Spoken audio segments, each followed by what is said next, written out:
त्यांचं FBD drawing पाहिलं. FBD drawing सोबत आपण एक कॉन्सेप्ट शिकला होता काल, दॅट इज इक्विलिब्रियम. इक्विलिब्रियम मध्ये आपण काय केलं होतं?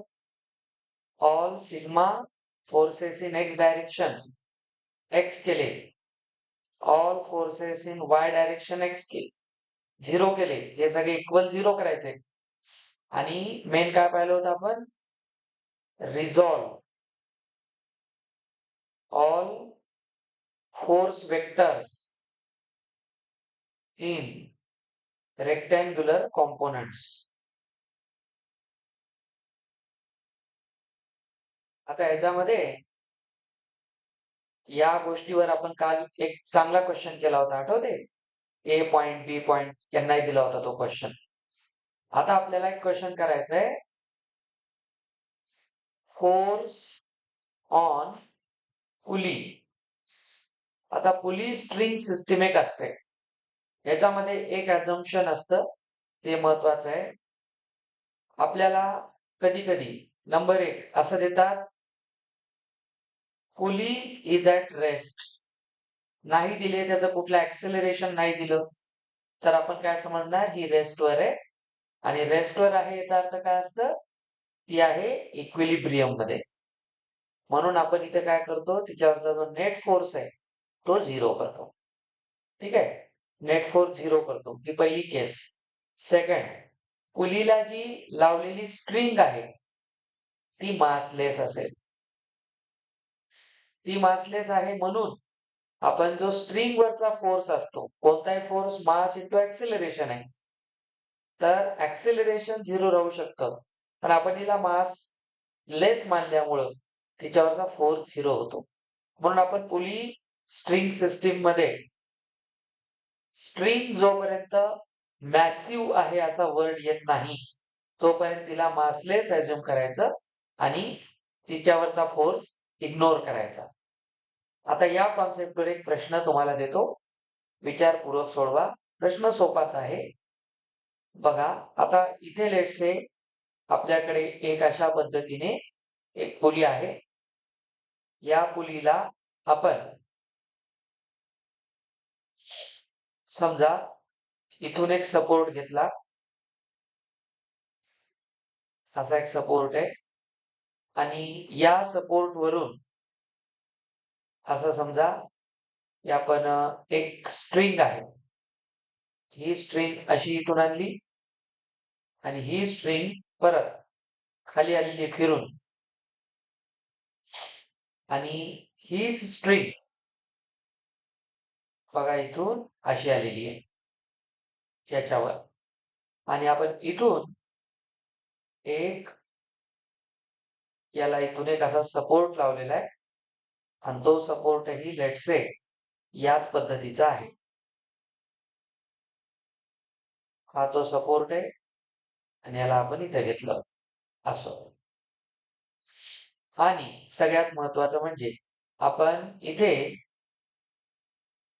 एक ब्लॉक जोडलेला आहे खाली. हा जो ब्लॉक आहे त्याचा मास 10 kg आहे आणि हा सपोर्ट आहे दोन्ही बाजूने असलेला. एवढीच माहिती आपल्याकडे. तर क्वेश्चन आहे, find magnitude of force exerted by the string on pulley. पुलीवर या स्ट्रिंगने किती फोर्स लावला असेल? विचार करून आन्सर काढा. आपल्याला जर फोर्सचा मॅग्निट्यूड काढायचा आहे स्ट्रिंग ऑन पुली, तर इथे बघा ही जी पुली आहे ही आता मोशन मध्ये नाही. पुली मोशन मध्ये केव्हा राहील? तुम्हाला अशा टाइपचे क्वेश्चन असतील की ह्या अशा पद्धतीने आपण ह्या पुलीवर ह्याला असं आणलं, हा सपोर्ट आहे, इथे पण एक पुली आहे, अशी एक मल्टी पुली सिस्टीम आहे. त्याला अजून आपल्याला थोडा वेळ समजून घ्यायला. पण इथे पुलीचं कोणतंही ऍक्सेलरेशन दिलेलं नाही. तर आपण इथे पाहतो पुली इज ॲट रेस्ट. पण पुलीवरचा फोर्स काढायचा असेल तर आपल्याला म्हणले by the string on the pulley. तर आपल्याला स्ट्रिंगचा आधी फोर्स घ्यावा लागेल. तर बघा इथे एक मास हँगिंग करतोय. तर जो ब्लॉक आहे, ब्लॉक मास 10 kg आहे. तर ब्लॉकचा एफबीडी बनवा.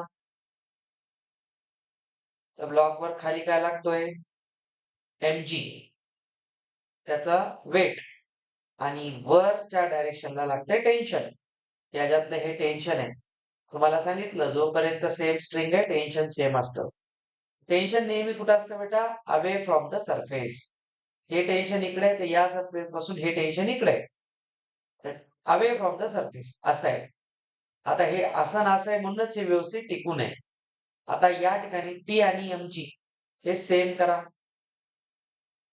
तर T is equal to mg. तर आधी तुम्हाला या स्ट्रिंगचा तिथलं टेन्शन काढावं लागेल. कारण स्ट्रिंग जर या पुलीवर फोर्स लावते, याचं मिनिंग काय आहे, स्ट्रिंग या पुलीवर जो फोर्स लावेल याच्यावर दुसरा कोणता फोर्स लागणार नाही, कारण पुली रेस्टवर आहे. तर आपल्याला काय करावं लागेल, स्ट्रिंगचाच फोर्स काढावा लागेल. आणि स्ट्रिंगचा फोर्स कोणाला इक्वल आहे, मासच्या वेटला इक्वल आहे. तर इथून याचं मास 10 kg आणि जी 10. तर तू जे 100 न्यूटन काढलं, तू फक्त पुलीचं काढलं, काही प्रॉब्लेम नाही. पुलीवर सॉरी ब्लॉकवर, ब्लॉकवर जर 100 न्यूटन फोर्स आहे याचा अर्थ स्ट्रिंग मध्ये तेवढंच फोर्स आहे. ठीक आहे. आता आपण स्ट्रिंग वरचा फोर्स आहे पण स्ट्रिंग तर मासलेस आहे, म्हणून आपण काय करतो, आता बघा असं आहे, एफबीडी घे पुलीचं. तर बघ इथून ही स्ट्रिंग अशी आलेली आहे. तर एक टेन्शन फोर्स असा आहे आणि एक असा आहे. ते दोन टेन्शन आहेत, म्हणजे एक फोर्स असा एक असा. तर रिझल्टंट या दोघांच्या मधून जाणारा असेल. ठीक आहे. वेक्टर लाव. हे 100 न्यूटन आहे इथं आणि इथे 100 न्यूटन आहे. तर पुलीवर येणारा फोर्स काय, याला पॅरलली शिफ्ट कर. आपण वेक्टर मध्ये पाहिलेलं आहे. तर हा पण 100 येईल. तर आपल्याला हा फोर्स काढायचा आहे. तर हा जो फोर्स आहे ऑन पुली, असं लिहू आपण, ऑन पुली बाय स्ट्रिंग. तर हा फोर्स असेल under root 100 square plus 100 square. आता याला कोणतेही मोशन नाही, तर जो स्ट्रिंगने लावलेला फोर्स आहे तोच पुलीवरचा फोर्स आहे. तर हा येतो 100√2. समजलं. आता इथं आपण म्हणलं पुली इज ॲट रेस्ट. याच्यावर आपण काय म्हणू शकतो की पुलीवरचा फोर्स हा स्ट्रिंगने लावलाय तेवढाच असेल. So final force on pulley is 100√2 Newton. त्याला एकदम असं अॅनलाइज करायचं नाही. 2-3 गोष्टी होत्या याच्यामध्ये. एक तर तुम्हाला स्ट्रिंगने पुलीवर फोर्स किती लावला हे काढायचंय. तर आधी स्ट्रिंग मधलं टेन्शन काढा. कारण पुलीला स्वतःचं कोणतं ऍक्सेलरेशन नाही. त्याचं ऍक्सेलरेशन 0 आहे आणि स्ट्रिंग मासलेस आहे. पुली तर मासलेस नाही. त्याच्यामुळे ह्याचं ऍक्सेलरेशन नसल्यामुळे ही मासलेस नाही, पण ह्याच्यावर ऍक्सेलरेशन 0 झालं. म्हणून ह्याच्यावर जो कोणता फोर्स लागेल तो कोणाचा लागेल, स्ट्रिंगचाच लागेल. तर स्ट्रिंग मध्ये असलेला टेन्शन फोर्स असेल, म्हणून आपण त्याला टेन्शनच्या इक्वल करून दोन वेगवेगळे, इकडे 100 डायरेक्शन वेगळे आणि हे 100, त्याच्यावर आपण याचा इथून टाकला रिझल्टंट. तर दोन फोर्सेसला रिझॉल्व्ह केलेले आहे आपण, समजून घेत चला. आता ह्याच्यानंतर आपण इक्विलिब्रियमचे क्वेश्चन पाहिले. आता आपल्याला पाहायचं आहे, बघा मेन गोष्ट आता इथून स्टार्ट होते. Forces when body is in acceleration. आता बॉडीला ऍक्सेलरेशन आहे, बॉडी आता रेस्टवर नाही. बॉडी रेस्टवर असती तर आपण त्याला नेट फोर्स 0 करत होतो, एफ नेट इज 0 करत होतो.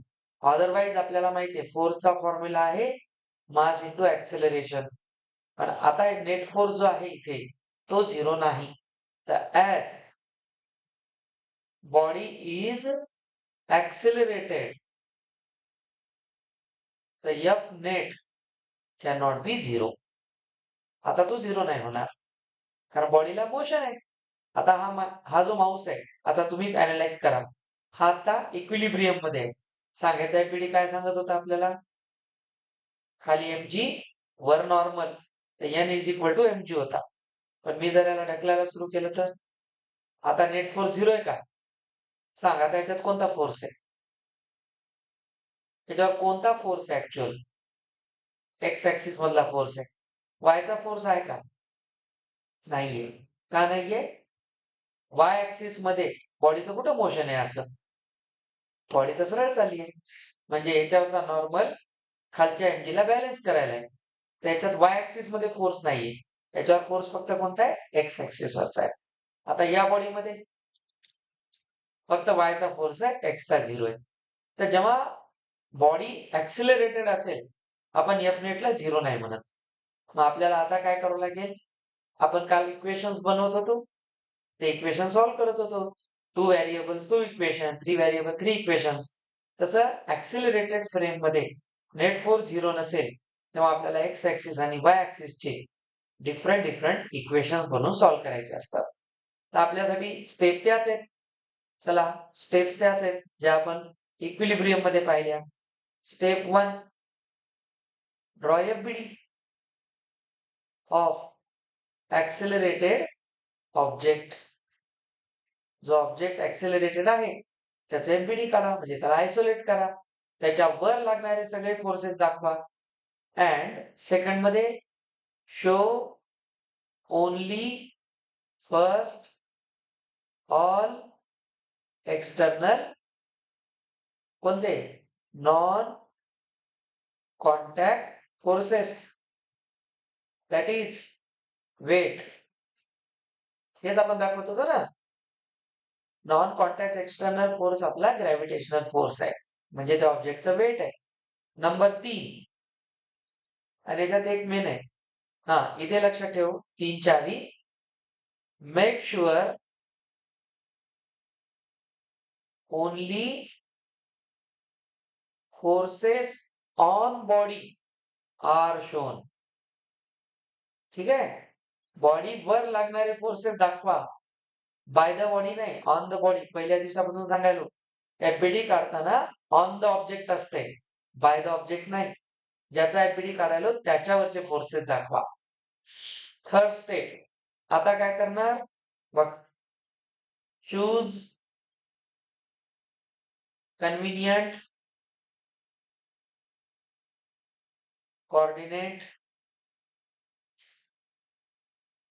Coordinate system. ठीक आहे. आणि मग काय करा, अँड देन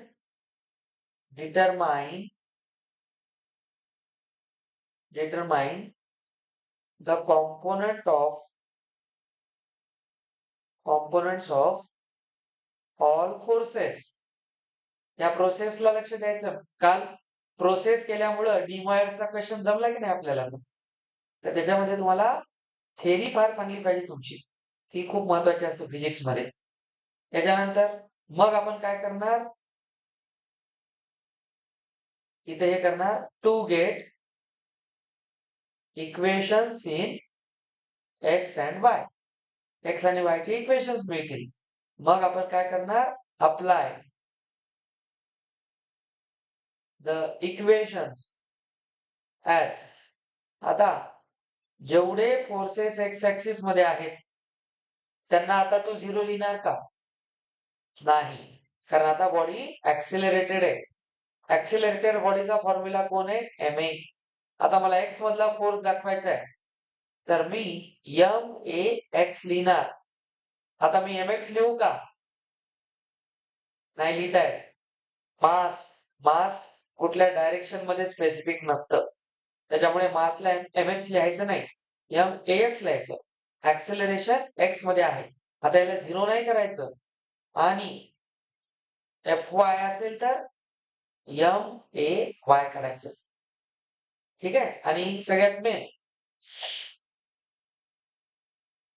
मग आपण काय करायचं, solve equations obtained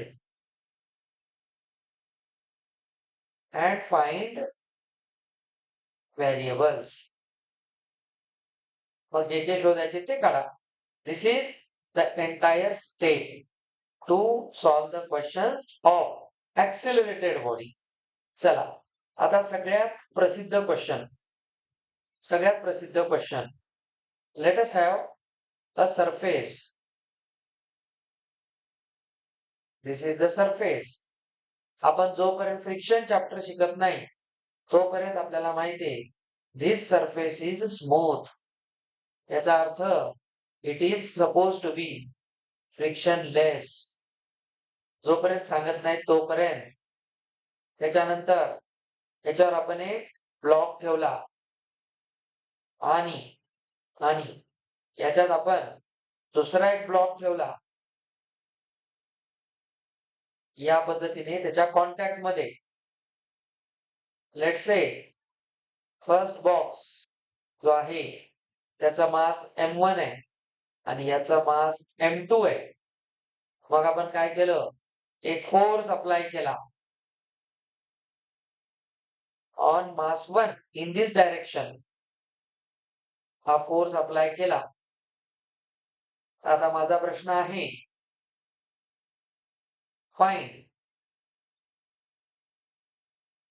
find contact forces on mass m1 and m2.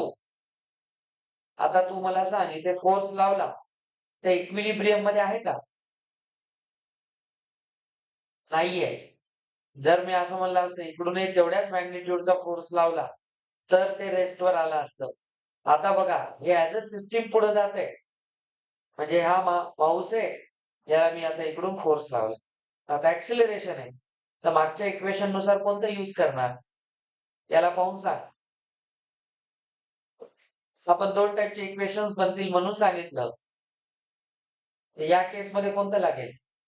X मधलं लागेल, कारण बॉडी सरफेसवर एक्स मध्ये पुढे जात आहे. एवढं कळलं तरी खूप मोठी गोष्ट असते. चला आता तू बघ, जेव्हा मी मास m1 ला फोर्स अप्लाय करेल तेव्हा तो ऍक्सिलरेट होईल आणि तो आपल्याच ऍक्सिलरेशनने काय करेल, m2 ला घेऊन जाईल. का बरं? m2 आणि याचं ऍक्सिलरेशन डिफरंट नाही जाणार का? दिस इज फिजिक्स. हेच फिजिक्स आहे. m1 ला जे ऍक्सिलरेशन आहे ते m2 ला राहील का वेगळं राहील? कशावरून? वेगळं कशावरून आणि सेम कशावरून? दोघांनी पण नीट ऐका. याचा रोल तेव्हाच तुमचा आन्सर पक्का होईल जेव्हा आपण फ्रिक्शनलेस मानतोय सरफेसला. सरफेस कोणता फोर्स लावतोय का? नाही. त्यानुसार हे दोन आता सोबत चाललेले आहेत. तर दोघांचं ऍक्सिलरेशन सेम आहे. Body is accelerated in this direction. This has acceleration in X direction only. मग काय करायचं सर? आता एक महत्वाची गोष्ट, जेव्हा जेव्हा असे प्रश्न येतात आणि ऍज अ सिस्टीम हे पुढे जातं तेव्हा काय करायचं, या दोन ब्लॉकला एक सिस्टीम मानायचं. तर तिथं दोन ब्लॉक आहेत मानायचंच नाही, एकच ब्लॉक पुढे चाललाय असं माना, कारण दोघांचं ऍक्सिलरेशन सेम आहे. तर दोन ब्लॉकचं टोटल मास घ्यावं लागेल मग, कारण मास तर वेगळं आहे ना. तर m1 प्लस m2 होईल. तर इथे एक काम करणार तुम्ही बघा, असे क्वेश्चन करताना first step, considering both blocks as a system, याला सिस्टीम म्हणतात. आणि आठवा, आपण एफबीडीच्या रूल मध्ये काय शिकलो होतं, इंटरनल फोर्सेस दाखवू नका. का बरं?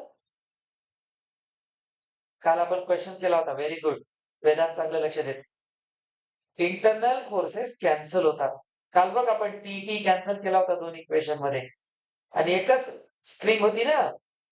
अशा पद्धतीने आपण आलो आणि जे आपण पाहिलं होतं या सिस्टीम मध्ये असं एक होतं की नाही, तर दोघांमधला टी तर सेम होता.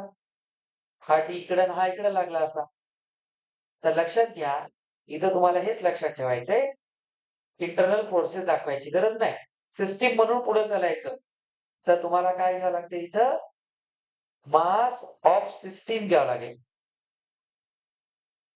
ते असेल m1 प्लस m2. आता मला सांग, दोघांचं जे ऍक्सिलरेशन आहे बघा, both objects or blocks will move with same acceleration. ठीक आहे ना, सेम ऍक्सिलरेशन न जातील. पण आता आपलं टार्गेट आहे फाइंडिंग कॉमन ऍक्सिलरेशन. तर ऍक्सिलरेशन काढण्यासाठीचा आपल्याला बेसिक फॉर्म्युला इथे काय, F is equal to M A. पण आपला जो एम ए आहे, आता जो फोर्स लागतोय याच्यामध्ये एक्स ऍक्सिस मध्ये एक फोर्स लागतो. ठीक आहे. आता इथे वाय ऍक्सिस मध्ये फोर्स आहे का, नाही आहे, पण तो बॅलेन्स होतोय. चला आता मला सांग, इथे M1 वर आपण फोर्स लावतोय, पण ऑब्जेक्ट जो आहे तो M2 पण त्याच यानं पुढे चाललाय. ऍक्सेलरेशन तो M2 चा काढ का M1 चा काढ, काही प्रॉब्लेम आहे का, नाही. तर ए चा फॉर्म्युला काय होईल, F अपॉन M. हे तर कॉमन ऍक्सेलरेशन आहे इन एक्स डायरेक्शन, कारण फोर्स एक्स मध्ये आहे. मासला आपण काय मानलं, ऍज अ सिस्टीम. तर हे काय होईल, M1 plus M2. This is the common acceleration. Common acceleration त्यासाठी तू एक काम करू शकते, M2 ब्लॉकचं एफबीडी काढ. सांग याच्यावर खाली काय, पहिल्या रूल नुसार M2G त्याचा मास इंटू ऍक्सेलरेशन, त्याच्यावर काय लागते, नॉर्मल रिॲक्शन. पण हे दोन तर झिरो आहेत, कारण बॉडीमध्ये as force in Y is zero. आपण काय म्हणू शकतो, R is equal to M2G. त्याच्यात काही फरक नाही, पण एक्स ऍक्सिस मधलं ऍक्सेलरेशन मात्र इथं आहे. कळलं, हे एक्स मधलं ऍक्सेलरेशन आहे, हे तुला लक्षात ठेवायचंय. आता मला सांग, ह्याच्यावर नॉर्मल किती लागते. बरं आता नॉर्मल कोणतं आहे, M1 M2 कॉन्टॅक्ट मध्ये, तर M2 वर नॉर्मल लागेल की नाही. तू M2 च एफबीडी काढायलीस, इथं M2 च एफबीडी काढायलीस, तर सांग आर आणि एमजी सेम झाले, पण इकडून एक काय लागतंय, नॉर्मल लागतो ना, या डायरेक्शनने, या डायरेक्शनने लागतो. आणि इकडे फोर्स आहे का, इकडून फोर्स नाही, इकडे त्याचा ऍक्सिलरेशन आहे बघ. M2 या डायरेक्शनला जातोय. मग आता जो नॉर्मल आहे ऑन द बॉडी, तर हा आहे, तर एन कशाला इक्वल आहे, एन पण फोर्सच आहे ना, तर तो काय असेल, मास इंटू ऍक्सेलरेशन.